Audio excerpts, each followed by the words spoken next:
The Sentry Marvel Knights X-Men. You're going to have to fly today, better than ever before. Before this day is through, you and all the other heroes are going to have to overcome the impossible, collectively. You're going to have to outperform your individual selves.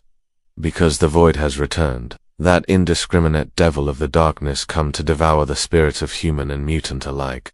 He's half a mile offshore and closing rapidly. And when he gets here, the resulting storm is going to blow you all away. There is only one hope for the universe, now one man who stands in the way of the beast. An almost god who glows with an inner light. The Sentry, what do you think when you look up and see him there in the sky after all these years, Archangel? Shining like a beacon. Can you even put into words the disquieting notions that roil in your mind? Like the sea battering the stone dock nearby. You're trying to ignore them, but that's impossible. It's like eating an ice cream. To take your mind off a toothache. That man up in the sky, a representation of everything you lost, all of that potential you once had, before everything became so convoluted and difficult to comprehend, before the blue skin and the attitude adjustment. That life you were going to enjoy, the one filled with fame and fortune and unfeasible adventures, that was a long time ago. You were young and innocent, then, and still beautiful. You remember the beginning as if it were yesterday. The exercise was simple in its design. You must rescue our 2 hostages from the nefarious clutches of your teammates, and return them to safety at the far side of the room. I will observe during this exercise. Back in those days, you'd only been out on 2 or 3 missions. Sure, you were gaining a measure of control over your abilities, but a couple of punches don't make a fighter. You weren't half as good as you thought you were. Angel, through the first ice barrier, not bad, amigo. You see, if you can't hold the others back, I'll take care of the hostages. Here you go. Eyeballs. Catch. I got him, Iceman. Angel, I'm going to need your help down here. Warren, just a few seconds more. Cyclops, I'm almost there. Hey, big boy. Remember me pen? What? Angel, your mistake could have been easily avoided. You should have helped Cyclops to eliminate the first obstacle. The second would have been quickly overcome. In this case, your partner would most certainly have been overpowered and the hostages killed also. 3 lives lost for the sake of 1 moment of bravado. In the words of Alexander, only a fearful man rushes blindly towards death. Fearful. Geez, gimme just a small break, why don't you, Professor? You think you're so freaking special cause you got that Zen master of the mind speech all rehearsed and ready to go. But have you ever pulled a barrel roll under heavy fire? No, I didn't think so. Hey here, Essa thought. Why do you want to look me up when you master the art of flight? Stupid little punk kid, you should have never said half of what you did. You were just tired, is all. And embarrassed. And scared, because he was right. And you knew you'd pulled out of that dive too early and left yourself vulnerable. But what did Xavier expect? A miracle. You were still just testing your wings. The exercise was too difficult. He'd set you up for a fall. You weren't even a hero yet, for Pete's sake. Not like the Sentry. Next day Xavier sent you into the city. He said you'd been invited to meet with the Sentry, but he didn't explain why. You had a pretty idea, shrewd idea. Though you can remember flying over Manhattan and glimpsing the watchtower up close for the first time, rising ominously above the surrounding buildings like a scorpion over its prey. Your heart began to pound like a jackhammer then. He was here, the man himself. You were just a novice, and you were about to get chewed out by a god. State your name and business, please. I'm supposed to meet with the Sentry, I guess. My name's Warren Worthington. Angel, thank you. Warren Worthington. Please, come inside the Sentry. Chaz has been expecting you. What you're afraid of, I'm not afraid. You'd be a fool if you weren't. Son Xavier sent me video captures of the training exercise you and the others were put through last night. You pulled out of that dive too early and lost control because you were afraid you'd hit the platform if you went too close. That doesn't make me a coward. It wasn't cowardice, no one's blaming you for that. It was self-preservation. Believe me, I understand about being afraid of you. But, you're the Sentry, when was the last time you were scared? I'm scared all the time, Warren, but I've learned over the years that it hurts more to fail than to fall. I don't get, if you fall, you fail anyway. Bruises go away after a while, son. It is a lot harder to shake the memory of where you made your mistake in the first place. In our line of work, you might get hurt, maybe even get yourself killed, but there is so much riding on what you do. Your own well-being has to become secondary.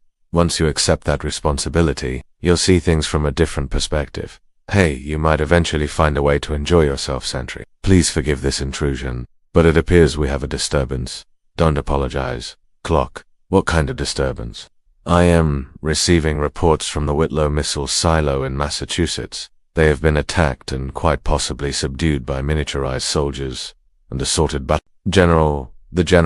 How long has it been since you heard that name? Last you heard, that crazy old duffer was hiding out in Europe somewhere. He was an old arch-enemy of the Sentry, who desurfaced occasionally whenever he figured it was his turn to take over the world. The General used to pop up like a bad penny, bent on eradicating his so-called enemies of the state. Basically, that meant everyone, especially communists and Democrats. He had all these wild gadgets, miniaturized armies that he'd developed for the military before he went mad. The old guy was always a real handful. For some reason he had a particular thing for the French. How you got out to that silo remains a blur. Even to this day, you vaguely remember riding the sentries up and meeting up with the others outside the base, but little else. The place was silent and strewn with corpses. If Sentry had wanted you to be afraid, he now had his wish. The X-Men had faced a couple of villain SUD even survived. A minor scuffle with Magneto, but never anything like this. Sentry went in first, and immediately encountered a barrage of laser blasts. He was lost from sight, and in an instant you and the others were surrounded by the General's robotic army. IT was almost over before IT started. Get down, Sentry. What happened here? This place is deserted. That's the General's MO. He sends his drones in waves. The soldiers stationed here didn't stand a chance. Look, well, if IT isn't the mighty Sentry and his gang of neophytes come to stop me. I hope you like fireworks. Kids, we're going to blow up France. You're crazy, General. Crazy like a fox. Boyo this time. I'm going to take care of those cami pink, and there's nothing any of you can do to stop me. Not a chance, General. You'll never be able to set off those weapons. I won't let it happen. Too late, Sentry. No time to waste. I've got to get to those missiles. Angel, can I count on you? Sure. Good, get 'em. My beauties, AAH. My eyes. I can't see. My wings are caught. Some kind of ... carbon filament. Haha, 35 seconds. A new company record. That's why you never send a child to do a soldier's work a day. Even the Sentry, for all his might, should have known better. Think again, you old loon. I'd say your master plan's about had ID. He's disabling all the warheads. My beautiful new toys. He's ruining them. He's closing in on the final missile. He thinks he's going to bring it down like all the others, does he? Do you hear me? Only I get to blow things up around here, New, as you lay there above the silo's control room with that old nutcase ranting and raving below. You were momentarily stricken by those old fears. The Sentry was gone. You and the X-Men had been defeated in a matter of seconds. Weren't you supposed to have learned a lesson in here somewhere? Pay attention. Cadets, you're re-witnessing the first rule of battle. Never show your hand until you reassure you've won. In this case, with the Sentry currently falling towards Earth in a million pieces, I think now would be as good a time as any to release the other half of the nuclear warheads I have at my disposal. Is that a law? And that's when you realized what the Sentry had been trying to tell you.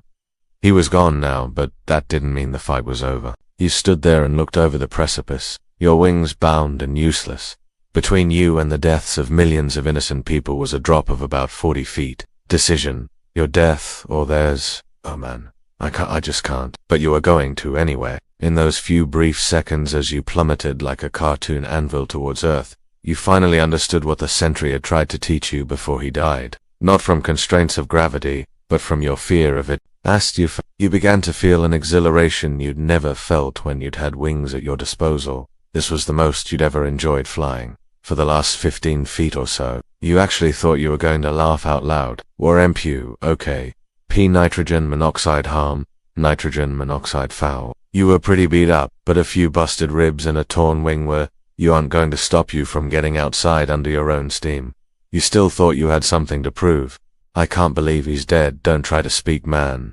Let's get you back home. Where you know what he told me? Scotty, before he ... NNN ... Before he... Oh me god, before I what? It's okay. I may look like I just went 10 rounds with a nuclear device. Ha ha ha ha. See, the other guy. So, you having fun yet? You're going to have to fly today. Archangel, faster, higher, better than ever before. You're going to have to look into the eyes of a creature that represents not only the end of you, but the end of everything. The void is coming, and he's bringing the proverbial ball of wax, everything he's got this time. You think you understood fear before? Think again. You're going to have your deaths today, but at least you'll be able to take one comforting thought with you into this final battle. I tease a lesson you learned a long time ago from a very wise man. The only way you'll ever truly fly is to learn how to fall.